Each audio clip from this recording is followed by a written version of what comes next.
Andre Lazarov. 10% talent.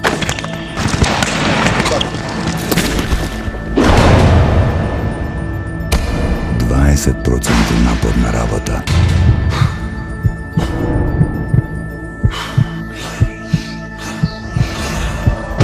I 70% voda.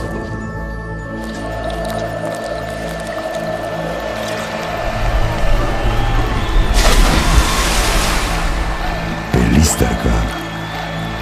100% život. Playing like this, Hungary have good chance against Denmark. Mit gondolsz az esélyeikről, Dánok? Én azt gondolom, hogy a magyar válogatottak úgy készülünk, hogy mindenki ellen kell, hogy sansza legyen. We are preparing against anybody to have the chance to win. Who is the favorite now in the tournament? We have Big Eight. A francia válogatott az egyik nagy favorit, a dán a másik nagy favorit, és a hazai csapat a spanyol a legerősebb, meglepetést a horvátok okozhatnak.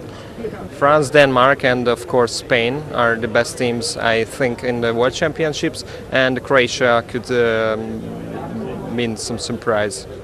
With the big teams, Slovenia is a big surprise of the tournament. Szlovénia az egyik kedvenc csapatom, mert amilyen stílusban játszanak, szélességében és mélységben a pályán, az szenzációs. Nagyon szeretem őket. Slovenia is one of my favorite teams because of their style, their wide and deeply tagged play is I think very good and very beautiful.